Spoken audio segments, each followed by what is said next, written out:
ওই দানগড়ের লীলা এরকম, ললিতা গাঁয়ে একটি ব্রাহ্মণ ছিল,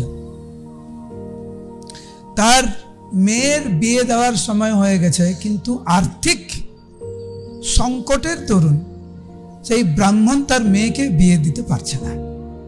আর ওনার স্ত্রী ওনাকে এত চাপ দিচ্ছে, তুমি কিরকম বাবা, মেয়েকে বিয়ে দিতে পারছো না, কিছু একটা করো, কিছু একটা করো।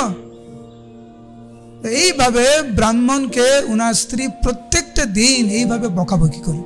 সে ব্রাহ্মণ চিন্তা করলো, আরে আমি তো ব্রজমণ্ডলে আছি, তো কৃষ্ণের ধাম, কৃষ্ণের কাছে আমি যাই। তো একবার কৃষ্ণ ওই দান করে, যেই আমরা যাব ওইখানে কৃষ্ণ শ্রীমতী রাধারানী এবং গোপিকাদের সাথে ওইখানে বসেছিলেন। সেই ব্রাহ্মণ তখন কৃষ্ণের কাছে আসেন। তখন কৃষ্ণ সেই ব্রাহ্মণকে দেখে একটু মন টন খারাপ, বলো তোমার কি লাগবে, কি হয়েছে তোমার, যে আমার মেয়েকে আমি বিয়ে দিতে পারছি না আর্থিক সংকটের জন্য, সেই জন্য হে প্রভু তুমি কিছু একটা করো, তুমি তো গো ব্রাহ্মণ হিতায় আছে, তুমি হচ্ছে গোবিন্দ, তুমি এমন কিছু করো যাতে আমার মেয়েকে আমি বিয়ে দিতে পারি।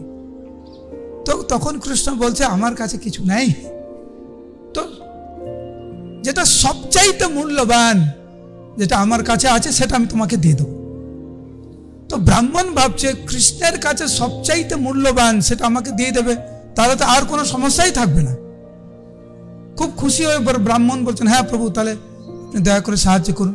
তখন শ্রীমতী কৃষ্ণ বলছেন যে আমার কাছে সবচাইতে মূল্যবান হচ্ছে শ্রীমতী রাধারানী, তো রাধারানীকে আমি তোমাকে দিয়ে দিলাম। দুইজন কান্না করতে শুরু করেছে, একজন হচ্ছে ব্রাহ্মণ, একজন হচ্ছে শ্রীমতী রাধারানী।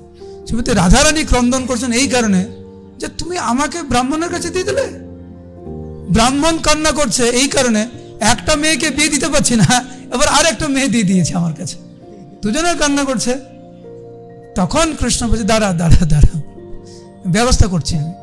তো ওইখানে একটা দাড়িপাল্লা করেছে, দাড়িপাল্লাটা এখন আমরা দেখতে পারবো, দাড়িপাল্লা করেছে। দাড়িপাল্লাতে একদিকে রাধারানীকে বসিয়েছে এবং কৃষ্ণ সমস্ত গোপিকাদের বলে তোমাদের অঙ্গে যে সমস্ত অলঙ্কার রয়েছে সেটা আরেক পাল্লায় দাও, সমান সমান হলে এই সমস্ত অলঙ্কার আমরা ব্রাহ্মণকে দিয়ে দেব। রাধারানী খুশি হলেন, ব্রাহ্মণও খুশি হলেন।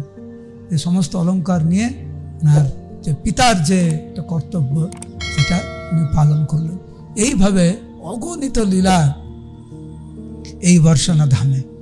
আমাদের যে কত সৌভাগ্য যে আমরা হচ্ছে এই দিব্য স্থানে আমরা এখানে আসার পরম সৌভাগ্য অর্জন করেছি, যে স্থানে শ্রীমতী রাধারানী নিত্য লীলা করেন কৃষ্ণের সাথে, অগণিত লীলা। তো আমরা কয়েকটি লীলা আমরা শ্রবণ করলাম।